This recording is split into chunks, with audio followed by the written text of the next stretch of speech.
అడిగేది నిన్నే.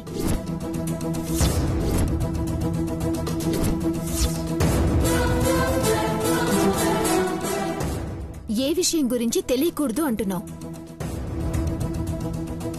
అది నా ఫ్రెండ్ ఊర్లో. నువ్వు చెప్పవులే, నేను తెలుసుకుంటా.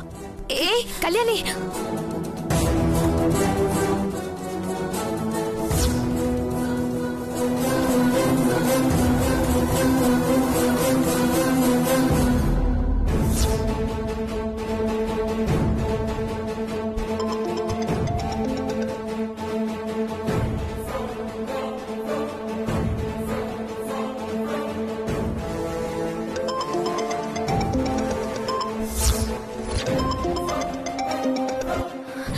నా ఫ్రెండ్ బాధపడుతుందని చెప్తున్నాను కదా, మళ్ళీ ఫోన్ చేసి ఎందుకు అంత ఇబ్బంది పెడుతున్నారు?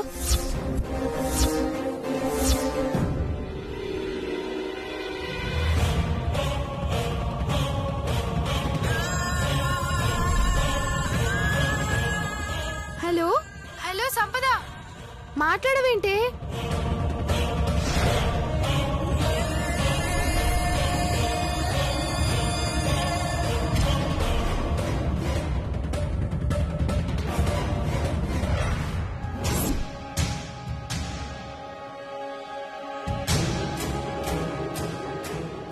తనంత తేలికగా దొరకదులేండి ఆఫీసర్, తెలివితేటలు ఎక్కువ కదా.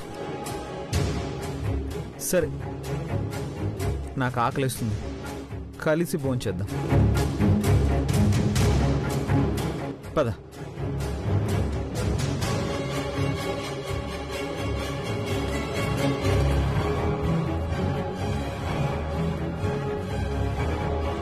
ఏదో మాట వరుస కంటే ఇంత పని చేసుండవేంద్రా?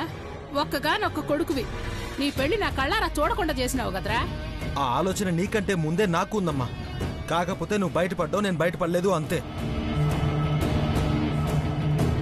అయినా గాని నాకో మాట చెప్పాలి కదరా. పెళ్ళంటే అదేమన్నా 10 సార్లు చేసుకునేదంట్రా? అమ్మా, ఈ పెళ్లి నాకు చాలా చాలా అవసరం అమ్మా. ఇప్పుడు జరగలేదంటే ఇంకెప్పటికీ జరగదేమో అని అనుమానం వచ్చే నేను వెళ్ళి పెళ్లి చేసుకున్నాను.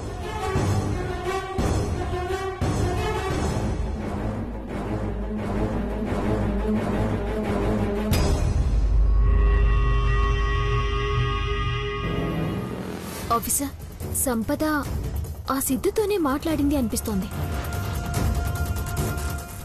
ఆ నంబర్ గుర్తుందా?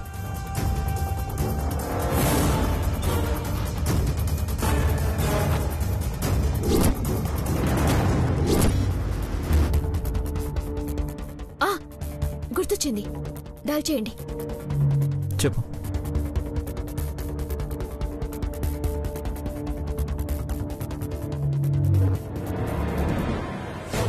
అమ్మా, మనం అర్జెంటుగా లొకేషన్ చేంజ్ చేయాలి.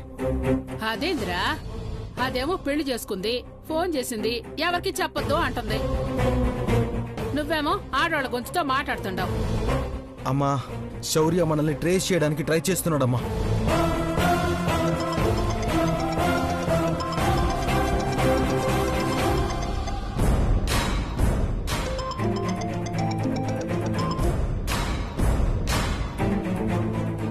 ఇదిగో, ఇది కూడా వాడి దగ్గర నుంచే వస్తున్న కాల్.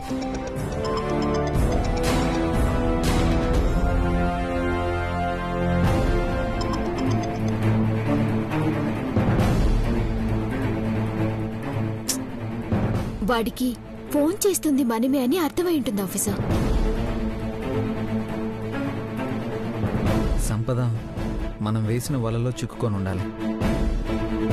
బట్ ఏం జరిగిందనేది తెలియడం లేదు. ఎలాగోలా తెలుసుకునే ప్రయత్నం చేద్దాం. సర్లే ఆఫీసర్, ఆకలిగా ఉందన్నారు కదా, పదండి వడ్డిస్తాను. ఆకలి, నాకు ఆకలిగా ఉంది ఓకే, కానీ వంట చేయడానికి టైం పడుతుంది కదా. కొంచెం వెయిట్ చేస్తే చాలు. వెయిట్ చేయడం ఎందుకు? మరి నీ బుగ్గల్ని చపాతీలు అనుకుని తినేస్తే సరిపోతుంది.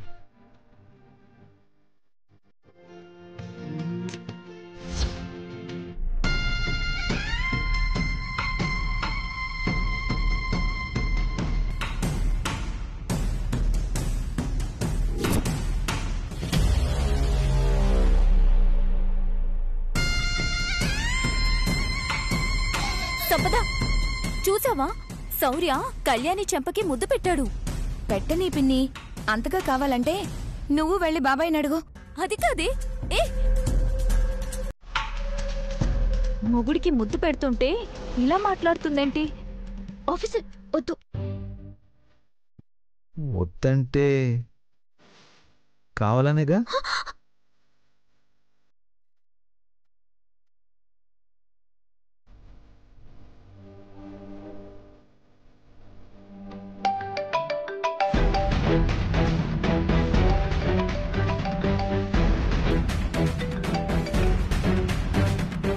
హలో,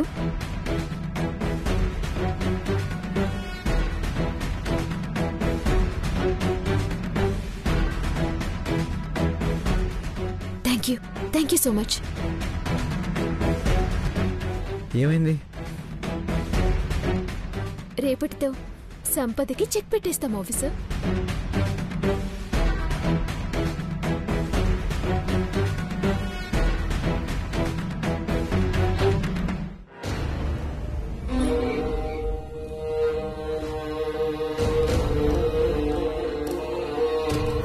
పాపం, నువ్వే హీరోయిన్ అని చాలా ఆశ పెట్టానమ్మా. ఆ ఆశ తీర్చలేను. అదేంటి సార్, ఏమైంది? మా ఫ్యామిలీ డివైడ్ అవటం వల్ల ప్రాపర్టీస్ అన్నీ పోయాయి. ఫైనాన్షియర్స్ ముందుకు రావడం లేదు.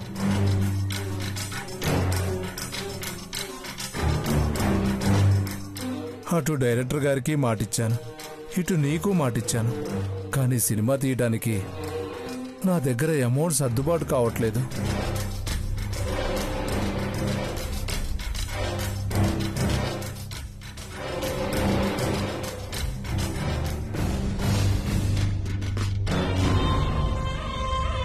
సిద్ధుతో నాకు పెళ్ళైన విషయం ఎట్టి పరిస్థితుల్లోనూ బయటపడకూడదు. మా పెళ్లి విషయం బయటపడేలోపు ఏ ఆస్తి మొత్తం కొట్టేయాలి. ఆ సినిమాలో నేను హీరోయిన్ అయిపోవాలి. నా కెరియర్ మొత్తం మారిపోవాలి. దానికోసం త్వరగా ఏదో ఒక దారి వెతకాలి. ఆస్తి కావాలని ఎలా అడగాలి? సడన్గా ఆస్తి ఇవ్వమంటే వీళ్ళు మాత్రం ఎలా ఇస్తారు? ఎవరి ద్వారా అడిగితే ఈ ఆస్తి నాకు దక్కుతుంది?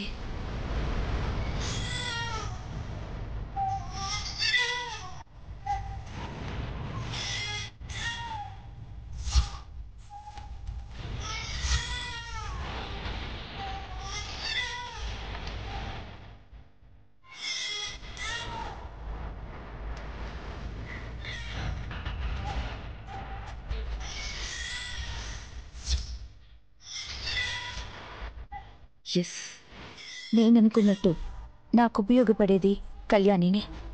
కళ్యాణిని రెచ్చగొడితే చాలా పనులవుతాయి. తనని రెచ్చగొట్టడానికి ఇదే కరెక్ట్ టైం. అయ్యో కన్నయ్య, ఏమైంది కన్నయ్య? ఎందుకు ఏడుస్తున్నావు? ఊరుకో ఊరుకో.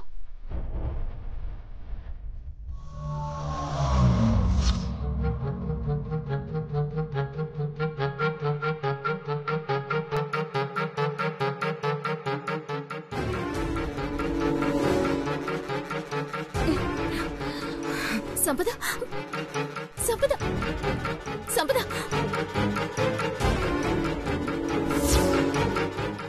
వీడు నా బిడ్డ, నీ బిడ్డ కాదు. మరి వీడు ఏడిస్తే నేను రావాలి గాని నువ్వు రావడమేంటి? నీకసలు ఏ సంబంధం ఉందని వచ్చావు? కన్నయ్య ఏడుస్తూ ఉంటే అలా చూస్తూ ఎలా ఉండగలను? తల్లిని నేనుండగా నీకేమవుతాడని అంతగా రియాక్ట్ అవుతున్నావు? నాకు కూడా బిడ్డే. ఎలా అవుతాడు నీకు బిడ్డ? నవమాసాలు మోసావా? కడుపున కన్నావా? ఏదో 4 రోజులు చూసుకున్నంత మాత్రాన నా బిడ్డ నీ బిడ్డ అయిపోతాడా? రేపు కోర్టులో తీర్పు నాకు అనుకూలంగా రాబోతుంది. అప్పుడు నా బిడ్డ, నా శౌర్య నా సొంతం అవుతారు. అసలు నా తలకి దెబ్బ తగలకుండా ఉండుంటే ఈ పాటికి తీర్పు వచ్చేసేది. నువ్వు ఇంట్లో నుండి బయటికి వెళ్లేదానివి. అలా మాట్లాడుకు సంపద. నేను ఇలాగే మాట్లాడతాను. నేనెలా మాట్లాడాలో నువ్వు చెప్పాల్సిన అవసరం లేదు. చిన్న బిడ్డ విషయంలో కూడా నువ్విలా మాట్లాడటం ఎందుకు? నిజమే, నేను నా కడుపున కనకపోవచ్చు. కాని కంటికి రెప్పలా నా కన్న బిడ్డలా పెంచుకున్నాను. మరి వాడు ఏడిస్తే నాకు కన్నీళ్లు రాకుండా ఎలా ఉంటాయి చెప్పు? ఇలా దూరం నుండి చూస్తూ నేనెలా తట్టుకోగలను చెప్పు? ఈ రోజు నువ్వు ఓదారుస్తావు, మరి రేపెవరు ఓదారుస్తారు? నా బిడ్డ ఏడ్చినా నవ్వినా ఆ బాధ్యత పూర్తిగా నాదే. నీకెలాంటి సంబంధం లేదు. అర్థమైందా? సంపద, సంపద, ఏంటి అలా మాట్లాడుతున్నావు? బిడ్డ ఏడిస్తే దగ్గరికి తీసుకోవడం కూడా తప్పేనా?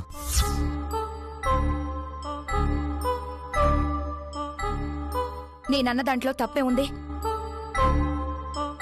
ఈ ఒక్కరోజుకి నా బిడ్డ అంటే సరిపోతుందా? రేపు కోర్టు నాకు అనుకూలంగా తీర్పిచ్చి నిన్ను నా బిడ్డని నాకు అప్పగిస్తుంది.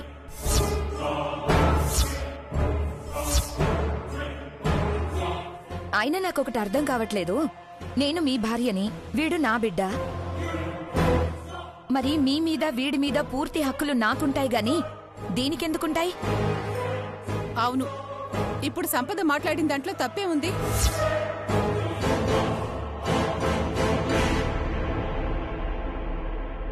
వాడది కన్నబిడ్డ కాబట్టి వాడిపైన పూర్తి హక్కులు సంపదకే ఉంటాయి.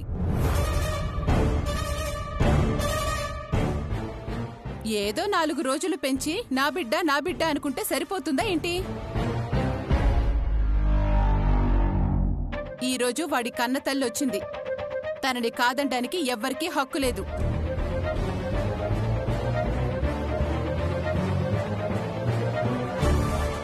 అత్తయ్య, మీరు కూడా ఏంటి ఇలా మాట్లాడుతున్నారు?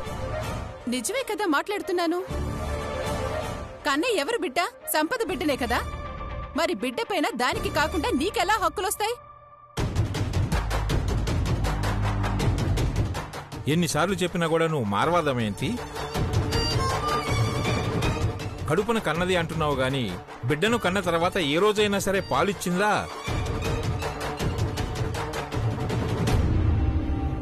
కన్న బిడ్డ అని దగ్గరకు తీసుకుని ఒళ్ళో పడుకోబెట్టుకుని ఓదార్చిందా? ఏం చేసిందని వాడు తనకు బిడ్డవుతాడు?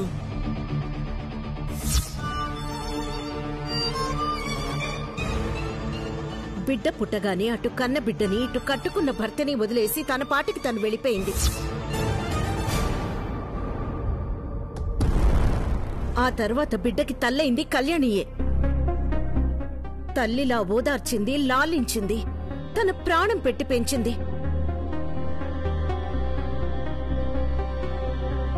వాడికన్నీ తానే అన్ని పనులు చేసింది. ఈరోజు సడన్ గా వచ్చి నా బిడ్డ అంటే ఎలా కుదురుతుంది? ఎందుకు అందరూ కళ్యాణిని ఇంత మానసిక క్షోభ గురిచేస్తున్నారు?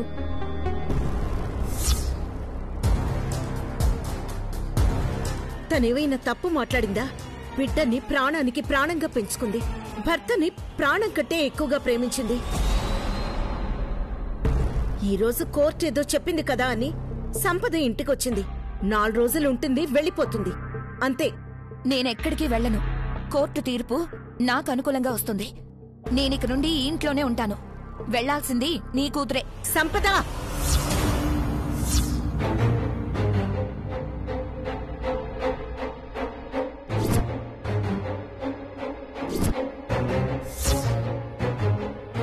అమ్మా మీరుండండి. చూడు సంపద, కళ్యాణిని చివరి వరకు నువ్వు ఎన్ని బాధలైనా పెట్టచ్చు. కానీ కోర్టులో గెలిచేది నువ్వు కాదు, కళ్యాణి. ఎందుకంటే కళ్యాణి పక్కన ఎవరున్నా లేకపోయినా నేనుంటాను కాబట్టి. శౌర్య, రేపో ఎల్లుండో ఎవరు గెలుస్తారో తెలిసిపోతుంది కదా. సంపద, నీ కొడుకు నువ్వు తీసుకొని ఆడించు. వాడిపైన పూర్తి హక్కులు నీవే. నిన్ను కాదని నీ బిడ్డనెవరూ ముట్టుకోలేరు, నీకు దూరం చేయలేరు. వెళ్ళు.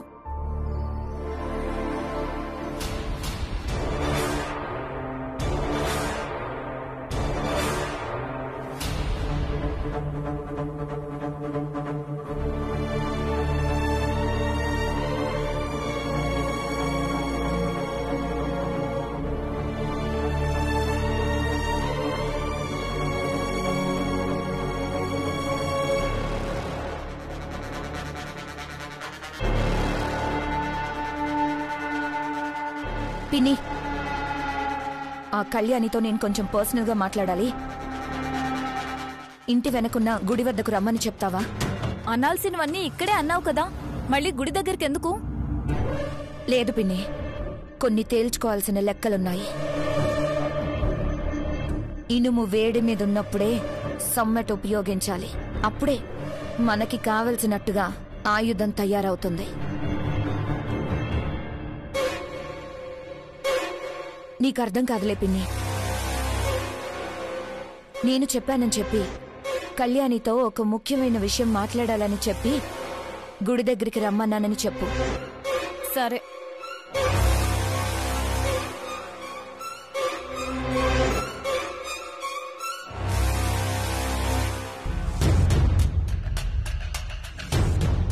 ఏదో 4 రోజులు చూసుకున్నంత మాత్రాన నా బిడ్డ నీ బిడ్డ అయిపోతాడా? రేపు కోర్టులో తీర్పు నాకు అనుకూలంగా రాబోతుంది. అప్పుడు నా బిడ్డ, నా శౌర్య నా సొంతమవుతారు.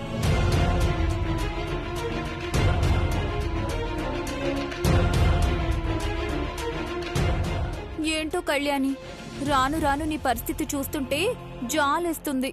ఎందుకు? ఎందుకంటావేంటి కళ్యాణి? ఆ సంపద నువ్వు ప్రాణంగా చూసుకునే కన్నయ్యని కనీసం ముట్టుకొనిస్తుందా? సంపద కనిపించేంత అమాయకురాలేం కాదు, చాలా ప్రమాదకరమైన మనిషి. తనతో చాలా జాగ్రత్తగా ఉండాలి కళ్యాణి. ఇది చెప్పాలని వచ్చారా? నేనేమో అందరికీ మంచి చేయాలని చూస్తాను, మీరేమో నన్ను ఓ పెద్ద విలన్ లాగా చూస్తారు. సర్లే, నా మాటలు నువ్వెలాగో వినవు గాని సంపద నీతో ఏదో మాట్లాడాలంట. ఇంటి వెనుకున్న గుడి దగ్గరికి నిన్ను రమ్మని చెప్పింది. నాతో ఏం మాట్లాడాలంట? నాతో చెప్తేనే కదా నేను నీకు చెప్పడానికి. నీతో చెప్పమంది చెప్పాను. నాకు అవతల చాలా పనులున్నాయమ్మా.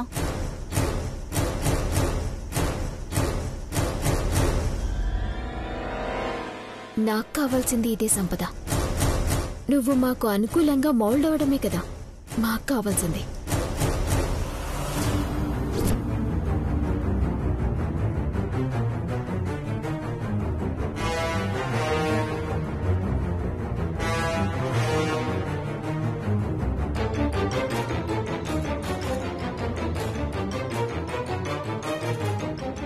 ఐదు కోట్లమ్మా. 5 కోట్లుంటే సంపద పెద్ద సినిమాలో పెద్ద హీరోయిన్ అవుతుందమ్మా. ఆ డైరెక్టర్ కూడా పెద్ద డైరెక్టర్ కాబట్టి సినిమా మాత్రం హిట్ గ్యారంటీ. పెట్టిన 5 కోట్లకి మరో 5 కోట్లు రావడం కూడా గ్యారంటీ. అమ్మా, నాకు అర్థమైంది. నువ్వేమంటావో కూడా నాకు తెలుసు. తినడానికి తిండి లేదు కానీ మీసాలకి సంపంగి నూనె, అబ్బకి లేక చెల్లి ఈదుతుంటే కొడుకొచ్చి స్విమ్మింగ్ పూల్ కావాలన్నాడంట. దయచేసి ఇలాంటి పాత సామెతలన్నీ చెప్పి నా మూడు కూడా పాడు చేయకు ప్లీజ్. అందుకే నువ్వేం అపశకునం మాట్లాడకు. ఏదో ఒకటి చేసి ఆ శౌర్య కుటుంబాన్ని రోడ్డు పాలు చేసైనా సరే సంపదని హీరోయిన్ని చెయ్యాలమ్మా. అది కాదురా అమ్మా, ప్లీజ్ వద్దని చెప్పాను కదా. ఇది సినిమాకు సంబంధించిన విషయం. ఇందులో సెంటిమెంట్స్ ఎక్కువ ఉంటాయి. నువ్వు నోరు తెరిస్తే అపశకనం తప్ప మరొకటి ఉండదు. నేను వెళ్ళి ఏదో ఒకటి చేసి 5 కోట్లు అరేంజ్ చేస్తాను. సంపదని ఇండస్ట్రీకి పెద్ద హీరోయిన్ చేస్తానమ్మా.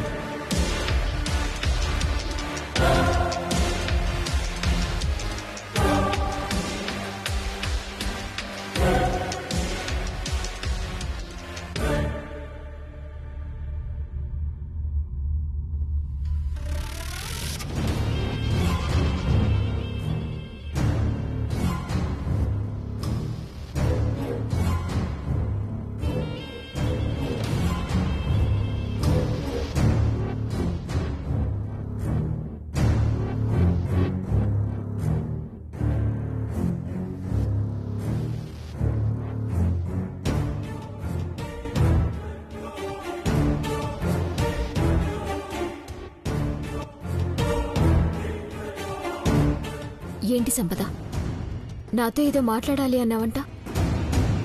నాతో ఏకాంతంగా మాట్లాడటానికి ఏముంది? నీకు కన్నయ్య అంటే ఇష్టమా? నా కడుపున పుట్టకపోయినా కన్న బిడ్డ కన్నా ఎక్కువ ఇష్టం. మరి శౌర్య అంటే? చెప్పు, మనం ఓపెన్ గా మాట్లాడుకుందాం. అందుకే ఇక్కడికి రమ్మన్నాను. ఆయన నా మెళ్ళో తాళి కట్టిన నా భర్త, నా ప్రాణం. ఒకరంటే ఇష్టం, మరొకరంటే ప్రాణం. మరి రేపు కోర్టులో తీర్పు నాకు అనుకూలంగా వస్తే నీ ఇష్టం, నీ ప్రాణం నీకు దూరం అయిపోతాయి. అప్పుడేం చేస్తావు? ఆఫీసర్కి కన్నయ్యకి దూరంగా నేను బతకలేను. ఆ విషయం నాకు తెలుసు. కానీ కోర్టులో తీర్పు నీకు వాళ్ళని దూరం చేస్తే వాళ్ళిద్దరూ నాకు కావాలి. అందుకు నా ప్రాణాలు ఇవ్వడానికి కూడా నేను సిద్ధమే. ప్రాణానికి పావు కేజీ బియ్యమే రావు. ఇక నీ ఇష్టం, నీ ప్రాణం వస్తాయా చెప్పు? అనవసరంగా ఉన్న ప్రాణాన్ని వేస్ట్ చేసుకోవడం తప్ప